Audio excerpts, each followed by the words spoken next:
आप लोगों को बांट के यहाँ राजनीति करने की कोशिश करोगे, आप किसी एक धर्म की बात करोगे, किसी रीजन की बात करोगे, आप एक ही लाइन में सबको खड़ा करने की कोशिश करोगे, ये देश आगे नहीं चल सकता, ये देश कभी डेवलप नहीं हो सकता। जी। और बहुत सारी सरकारें आती हैं जी। अच्छा काम करते हैं, उसको अप्रिशिएट भी करना चाहिए। डेमोक्रेसी में सबसे खूबसूरती ये होती है कि उसकी अपोजिशन जो है वो चेक एंड बैलेंस का काम करती है। रिलीजन को, रीजनल बाइस को,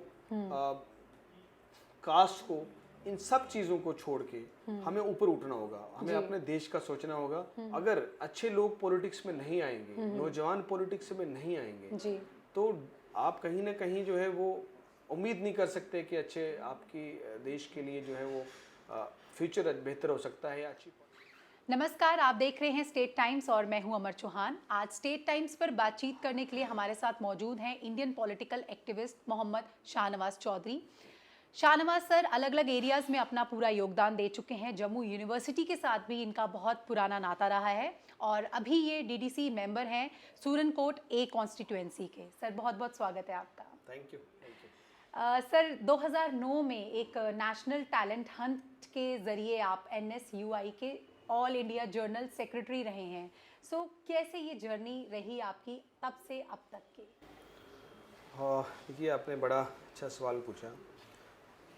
एक्चुअली जब मैं कैंपस में यूनिवर्सिटी में था या कॉलेज के टाइम में था, तो मैं स्टूडेंट एक्टिविस्ट था। और जब आप स्टूडेंट एक्टिविस्ट हो तो आपको कोई ना कोई रास्ता चुनना है, कोई ना कोई ऑर्गेनाइजेशन चुननी है जी।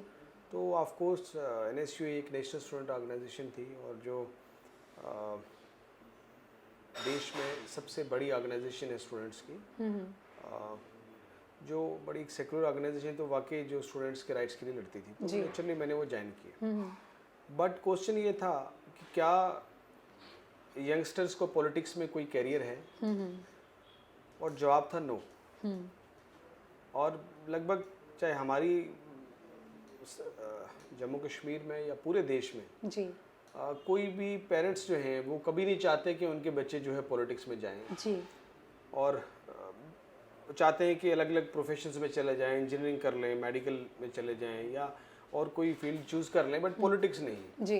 क्योंकि ये माना जाता था कि पॉलिटिक्स में नौजवानों का कोई फ्यूचर नहीं है। और ये था कि अगर कोई पॉलिटिकल बैकग्राउंड से है या किसी बड़े बिजनेस बैकग्राउंड से है तभी आपका पॉलिटिक्स में फ्यूचर है।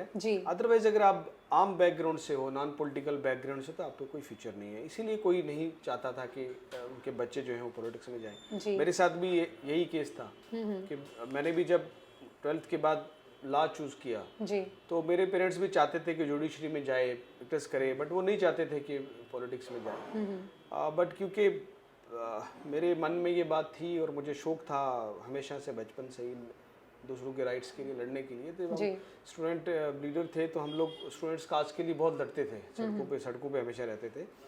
तो तब NSUI के साथ हम जुड़े थे। और उसी वक्त राहुल गांधी जो हैं, मैं ये ऑन रिकॉर्ड ये बात कहना चाहता हूँ, लोग इस बात को वक्त आएगा और समझेंगे कि वो बड़ा विजनरी आदमी है। उन्होंने देखा कि पिछले कांग्रेस पार्टी में जो है एक समय था जब इंदिरा जी के टाइम के बाद जो है, जब संजय गांधी थे, तो एक लीडरशिप जो है आज देश भर को जो चला रहे हैं, चाहे के एंटोनी हो, अशोक गहलोत जी से लेके जितने बड़े फेसेस हैं, वो सारे जो है नॉन पॉलिटिकल बैकग्राउंड से थे और उस वक्त उनको जो है लाया था उस समय में पार्टी में। तो बीच में जो एक टाइम गुजरा उसमें आपका जो सेकंड लाइन लीडरशिप थी, कह लीजिए, या यंग लीडरशिप थी, वो कहीं ना कहीं मिसिंग थी कांग्रेस। तो राहुल जी का ये विजन था कि पूरे देश से जो टैलेंटेड लोग हैं, टैलेंटेड यूथ जो है, जो नॉन पॉलिटिकल बैकग्राउंड से हैं बट पोटेंशियल रखते हैं, उनको कैसे पॉलिटिक्स में लाया जाए और उनको कैसे स्पेस दी जाए। उसी सोच के तहत उन्होंने टैलेंट हंट, जिससे आपने 2009 में जिस टैलेंट हंट का जिक्र किया, तो पूरे देश में जो है कैंपसेस से, यूनिवर्सिटी से जो सबसे एक्टिव जो स्टूडेंट एक्टिविस्ट थे, स्टूडेंट लीडर्स थे, उनको पिक किया उन्होंने। और उनके series of interviews talent Hunt के थ्रू राहुल गांधी ने करवाए। और उसी में थैंक्स टू ऑलमाइटी मुझे भी मौका मिला, क्योंकि मेरा एक एक्सपीरियंस था स्टूडेंट पॉलिटिक्स को लेके, और मुझे भी उसमें मौका मिला और मैं नेशनल जनरल सेक्रेटरी NSUI का अपॉइंट हुआ। और उसके बाद मुझे एक प्लेटफॉर्म मिला नेशनल पॉलिटिक्स में काम करने का। वो राहुल गांधी जी का विजन था और उसी की वजह से मेरे जैसे जो हैं देश भर में हजारों युवा जो हैं शायद कभी पॉलिटिक्स में इस जगह नहीं पहुंच पाते, वो राहुल गांधी की देन है कि उसके विजन की देन है। तो देन आई गॉट अपॉर्चुनिटी, तो मैंने अच्छा काम किया। मैं दिल्ली यूनिवर्सिटी का प्रभारी रहा जी, दिल्ली और नॉर्थ ईस्टर्न स्टेट्स का, केरला का, 10 स्टेट्स का मैं इंचार्ज रहा। और दिल्ली यूनिवर्सिटी के चुनाव जो हैं, आपको पता है दिल्ली यूनिवर्सिटी यूनियन के चुनाव देश में सबसे बड़े चुनाव जी, हैं। बिल्कुल। उनका मैंने कई चुनाव वहाँ लड़वाए और फिर वहीं से मैं थैंक्स टू ऑलमाइटी सबसे कम उम्र का मैं यूथ कांग्रेस का ऑल इंडिया सेक्रेटरी एलिवेट हो गया। और फिर क्योंकि राहुल जी चाहते थे कि कैसे इंटरनल डेमोक्रेसी लाई जाए ऑर्गेनाइजेशन में, तो यूथ कांग्रेस एनएसयूई फ्रंटल विंग्स जो कांग्रेस के थे, उनको पूरा डेमोक्रेटिक करने के लिए इलेक्शंस जो है वो राहुल गांधी ने डिसीजन लिया कि इसमें इंटरनल इलेक्शंस होने चाहिए ताकि एक आम युवा जो है उसको प्लेटफॉर्म मिले, ताकि नॉमिनेशन सिस्टम छोड़ के, नॉमिनेशन में फेवरेटिज्म होता था जी, और जी। कोई बड़ा नेता अपना बना देता था किसी को आशीर्वाद देके, तो इसलिए उसके पार्ट में फिर उन्होंने इलेक्शंस करवाए। तो मैं उसी इलेक्शंस की वजह से जम्मू कश्मीर का यूथ कांग्रेस का इलेक्टेड पहला प्रेसिडेंट में जम्मू कश्मीर का बना और धीरे धीरे चलते रहे। मैं जनरल सेक्रेटरी भी प्रदेश कांग्रेस कमेटी भी था और फिर अभी मुझे अल्टीमेटली ऑर्गेनाइजेशन में बहुत सर्व किया देश भर में, फिर अपनी स्टेट में। और फिर हर एक का आदमी का अपने शौक होता है कि अपनी एरिया में जो है अल्टीमेटली लोगों को क्या आप सर्व करते हो पॉलिटिक्स में इतने सारे रहने के बाद, तो मैटर करता है। तो जो मेरा एक्सपीरियंस था उसको मैं अपने इलाके में इस्तेमाल करके, मेरा क्योंकि मैं सुरनकोट से आता हूँ, तो डिस्ट्रिक्ट पुंछ जो है वो बॉर्डर एरिया है, फार फ्लंग एरिया, और ख़ासतौर पे सुरनकोट जो है वहाँ बहुत पिछड़ा हुआ इलाका है। तो वहाँ डेवलपमेंट के लिहाज से कुछ ज़्यादा हुआ नहीं है, बहुत कुछ करने की ज़रूरत थी। तो मैं चाहता था कि मैं अपने एरिया में अपने लोगों को सर्व करूँ। सो मैंने इसलिए डीडीसी इलेक्शन कंटेस्ट किया और लोगों ने बड़ा प्यार से, अल्लाह का शुक्र है कि लोगों ने बड़ा प्यार से मुझे वहाँ पे चुना।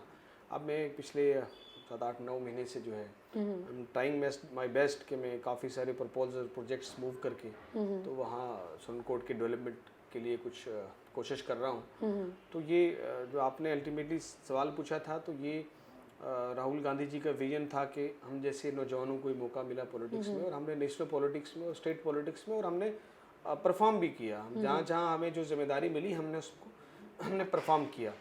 सो ये बहुत ज़रूरी है क्योंकि आज लोग आप इसको सुन रहे हैं और नौजवान युवा खासतौर पे सुन रहे हैं, क्योंकि हमारा देश जो है वो दुनिया का लार्जेस्ट डेमोक्रेसी है। और डेमोक्रेसी में आपकी जो पॉलिसीज़ हैं देश की, या आप कह लीजिए आपका रोज़मर्रा की ज़िंदगी के साथ जो डिसीजंस वाबस्ता हैं, वो सारे डिसीजन अल्टीमेटली जो है पॉलिटिकल सेटअप में होते हैं, पॉलिटिशियंस लेते हैं, क्योंकि सारे लेजिस्लेचर्स की या पार्लियामेंटेरियंस ही आपके लॉज बनाते हैं। तो उसमें अगर अच्छे लोग पॉलिटिक्स में नहीं आएंगे, नौजवान पॉलिटिक्स में नहीं आएंगे, तो आप कहीं ना कहीं जो है वो उम्मीद नहीं कर सकते कि अच्छे आपकी देश के लिए जो है वो फ्यूचर बेहतर हो सकता है, अच्छी पॉलिसीज़, अच्छे कानून जो है वो बन सकते हैं। तो इसलिए जो है वो यंगस्टर्स को पॉलिटिक्स में आना चाहिए, और ख़ास तौर पे जो टैलेंटेड यंगस्टर्स हैं और उनको पॉलिटिक्स में आना चाहिए और पॉलिटिक्स में पार्टिसिपेट करके सोसाइटी को, समाज में कंट्रीब्यूट करना चाहिए। जैसे आप कह रहे हैं कि आप अभी भी कांग्रेस का हिस्सा है, तो आने वाले समय में आपको जम्मू कश्मीर में कांग्रेस का क्या फ्यूचर नज़र आ रहा है? तो ये कांग्रेस जो है वो भले ही वो टाइम बिंग क्राइसिस में आप देख रहे हो, मगर कांग्रेस ही एक ऐसी वाहिद पार्टी है जो इस देश को साथ लेके चल सकती है। आप इस देश के नॉर्थ ईस्टर्न स्टेट्स पे चले जाइए तो आपको वहाँ एक अलग कल्चर, अलग लोग, अलग भाषाएं, अलग ही सिलसिला लगेगा। आप, क्योंकि मैं देश भर में घूमा हूँ इसलिए बता रहा हूँ, आप साउथ में चले जाइए, आप बोलोगे मैं कहाँ आ गया हूँ। आप गोवा चले जाइए, आप तमिलनाडु चले जाइए, आपको एक अलग दुनिया दिखेगी, अलग कल्चर दिखेगा। इसी तरह आप वेस्ट, ईस्ट, नॉर्थ में तक हमारे यहाँ था जी, ये इतना कंपोजिट कल्चर है, इतना मल्टी रिलीजियस, इतना मल्टी लैंग्वेजेस, मल्टी लिंग्विस्टिक, इतना डाइवर्स कल्चर है हिंदुस्तान का कि आप इसको अगर एक साथ रखना चाहते हो तो कांग्रेस पार्टी ही ले जा सकती है। आप कम्युनल, आप लोगों को बांट के यहाँ राजनीति करने की कोशिश करोगे, आप किसी एक धर्म की बात करोगे, किसी रीजन की बात करोगे, किसी कास्ट की बात करोगे, और आप उसी लाइन पे आप एक ही लाइन में सबको खड़ा करने की कोशिश करो कि ये देश आगे नहीं चल सकता, ये देश कभी डेवलप नहीं हो सकता। जी। और ये आज़ादी के वक्त भी इस देश को आज़ाद कराने में कांग्रेस की कुर्बानियाँ थी, कांग्रेस के सेक्रीफाइसेस थे। जो लोग आज देश में काबिज हैं, उन लोगों ने उस वक्त भी देश को बांटने की कोशिश की थी और उस वक्त भी अंग्रेज़ों का साथ दिया था। ऑन रिकॉर्ड है, मैं कोई अपनी तरफ से नहीं कह रहा हूँ, these things are on record. इन्होंने उस वक्त अंग्रेज़ों से माफिया मांगी, उनका साथ दिया और आज भी ये देश को बांटने की कोशिश कर रहे हैं। इसलिए टाइम बिंग हमारे लोग जो हैं वो सेंटिमेंटल हैं, हमारे लोग जज्बाती हैं। उनको थोड़ी देर के लिए आप एक्सप्लॉइट कर सकते हो। आप झूठे व्हाट्सएप यूनिवर्सिटी से झूठे मैसेजेस करके, झूठे भाषण देके आप थोड़ी देर लोगों को बांट सकते हो, लेकिन आप लंबी देर हमारे लोगों को बेवकूफ़ नहीं बना सकते। इस वक्त देश की इकोनॉमी कहाँ जा रही है, देश किस हालात से गुजर रहा है। कोविड की क्राइसिस में देखा आपने कि देश के क्या हालात हुए। तो इस वक्त धीरे धीरे लोग समझ रहे हैं। अभी आपने बाई इलेक्शन देखा हिमाचल में, हिमाचल प्रदेश में, राजस्थान में, बाकी जगह जो है वो किस तरीके से लोगों ने मैंडेट वापस कांग्रेस की सीट से। अब लोग अंडरस्टैंड कर रहे हैं महंगाई किस हद तक बढ़ गई है। अब इन्होंने यूपी के इलेक्शंस को देख के पेट्रोल डीजल की कीमतें 2-4 महीने के लिए कम की हैं। चलिए 3-4 महीने आप हम थोड़ा सा कुछ रिलीफ ले सकेंगे, बट ये अल्टीमेटली फिर बढ़नी है। आप छोटी से छोटी चीज़ से लेके, आप खाने की चीज़ों से लेके, पहनने की चीज़ों से लेके, रोज़मर्रा ज़िंदगी में जो चीज़ें इस्तेमाल होती हैं और फिर पेट्रोल डीजल तक आ जाइए, हर चीज़ की कीमतें कितने गुना बढ़ गई हैं। तो इस वक्त देश जो है वो किस तरफ ये ले जा रहे हैं, अल्टीमेटली कांग्रेस ही वापस आएगी और लोग रियलाइज करेंगे और कांग्रेस को ही वापस पावर में लाएंगे और इस देश को कांग्रेस से चला जी। जैसे एज अ लीडर मैं अगर आपसे एक सवाल करूं कि यहाँ बात होती है सिर्फ जनता की डेवलपमेंट की, आप किसी भी एरिया के डेवलपमेंट की बात होती है,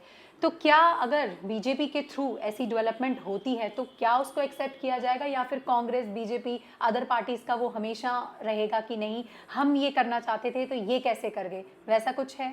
नहीं, देखिए जो भी मैंने पहले ही कहा आपको कि जो अच्छा काम है उसको अप्रिशिएट करना चाहिए। बहुत सारी सरकारें आती हैं जी, अच्छा काम करते हैं, उसको अप्रिशिएट भी करना चाहिए। और अपोजिशन का काम होता है कि चेक एंड बैलेंस। अपोजिशन इसीलिए होती है, डेमोक्रेसी में सबसे खूबसूरती ये होती है कि उसकी अपोजिशन जो है वो चेक एंड बैलेंस का काम करती है। जब पार्टी जो पावर में है, जब वो गलतियां कर रही है, जब वो जनता के खिलाफ जो है उनकी के डिसीजंस लेती है, तो अपोजिशन को उस वक्त आवाज रेज करनी होती है। वो एक चेक एंड बैलेंस का रोकने का काम करती है। मगर अनफॉर्चुनेटली ये चाहते हैं कि पूरा सनअप कर दिया जाए अपोजिशन की वॉइस को और सारे इंस्टीट्यूशंस को इन्होंने कब्जे में ले लिया है। ये सबसे बड़ा जो है हमारे लिए, मैं कहता हूँ कॉन्स्टिट्यूशन हमारा कर्तव्य है, क्योंकि आपने जुडिशरी से लेके आपका जो मीडिया एक इंडिपेंडेंट इंस्टीट्यूशन है और नेशनल लेवल पे आप देखिए कि मीडिया को किस तरीके से इन्होंने ऑक्यूपाई किया है, किस तरीके मीडिया को कवर किया है, मैनेज किया है और बड़ा डरा धमका के और स्नैप करके, ये this is the dangerous thing. आपको आपकी जो अपोजिशन की वॉइसेस है, जो मीडिया की वॉइसेस है, वो वाइब्रेंट रहनी चाहिए। वो हमेशा सरकार की क्रिटिक होती है। और फिर आपने जो पूछा कि ऐसा नहीं है, अच्छे काम अगर ये लोग करें, अच्छे स्टेप्स लेंगे, हम उसको अप्रिशिएट करेंगे। सरकार कोई भी हो, अच्छे काम करने जो है वो सबको जो है उसकी प्रेज करनी चाहिए और अच्छे काम में साथ भी देना चाहिए। ऐसा नहीं होना चाहिए कि ये बीजेपी ने किया, ये नेशनल कॉन्फ्रेंस ने किया जी। 50 साल में जम्मू कश्मीर में जो सरकार भी रही, उन्होंने जो अच्छे काम किए वो सबको जो है उसकी प्रेज करनी जी। अभी हमने आज अलग अलग मुद्दों पर आपके साथ बातचीत की और मुझे लगता है काफ़ी अच्छी भी रही। जाने से पहले जो लोग आपको देख रहे हैं, स्टेट टाइम्स के माध्यम से आप क्या कहना चाहेंगे? मैं पहले तो स्टेट टाइम्स का धन्यवाद करना चाहता हूँ, आपका भी धन्यवाद करना चाहता हूँ कि आपने समय निकाला। जो आज आपको लोग सुन रहे हैं, मेरा उनसे यही मैसेज है, मेरी उनसे ये गुजारिश है कि इस वक्त देश भी और ख़ास तौर पे हमारा जम्मू कश्मीर जो है वो बहुत जो है मुश्किल परिस्थिति से गुजर रहा है। ऐसे समय में हम सब चीज़ को छोड़ के, हम रिलीजन को, रीजनल बाइस को, कास्ट को, इन सब चीज़ों को छोड़ के हमें ऊपर उठना होगा। हमें अपने देश का सोचना होगा, हमें अपने प्रदेश का सोचना होगा कि किस तरीके से जो है वो डेवलपमेंट हो और यंग यूथ को किस तरीके से एम्प्लॉयमेंट अपॉर्चुनिटीज़ मिले। तो हम जब आगे इलेक्शंस में जाएं, किसी भी इलेक्शन में, तो हम ये देख के वोट करें कि हमारा जो रिप्रेजेंटेटिव है, चाहे हम उसको एमएलए चुन रहे हैं, एमपी चुन रहे हैं, या डीडीसी मेंबर चुन रहे हैं, या इवन फॉर दैट सेक आप पंचायत लेवल तक किसी को चुन रहे हैं, तो आप सिर्फ ये देखें कि क्या ये मत देखें ये हिंदू है, ये मत देखें ये मुसलमान है, ये मत देखें ये गुजर है, ये मत देखें ये पहाड़ी है। आप सिर्फ ये देखें कि क्या ये व्यक्ति अगले 5 साल में हमारे इलाके के लिए कुछ मैनिफेस्टो है, इसकी सोच क्या है। अगर उसके पास कुछ मैनिफेस्टो है कि अगले 5 साल में इस इलाके को डेवलपमेंट करने के लिए मेरे पास ये रोड मैप है और मैं इस रोड मैप पे काम करूंगा, और अगर आपको रोड मैप पसंद आता है आप उसको वोट करो, और 5 साल बाद अगर उस रोड मैप पे वो खरा उतरा है तो उसको दोबारा चुनो, नहीं तो आप कोई और ढूंढो। ये जो हमें डिविसिव पॉलिटिक्स जो हमें बांटने की कोशिश कर रही है, कहीं धर्म अलग अलग सिलसिला है, अलग अलग प्रदेशों में, कहीं कास्ट के नाम पे वोट लिया जा रहा है, कहीं धर्म के नाम पे लिया जा रहा है, तो इससे हमें ऊपर उठना पड़ेगा अपने देश के लिए। बहुत बहुत शुक्रिया सर, आपका भी बहुत धन्यवाद। तो ये थे हमारे साथ मोहम्मद शाहनवाज चौधरी, डीडीसी मेंबर, सूरनकोट ए कॉन्स्टिट्यूएंसी, जिनके साथ हमने अलग अलग मुद्दों पर बातचीत की। अगली बार आपसे दोबारा मुलाकात होगी, तब तक अपना ख्याल रखें और देखते रहें स्टेट टाइम्स।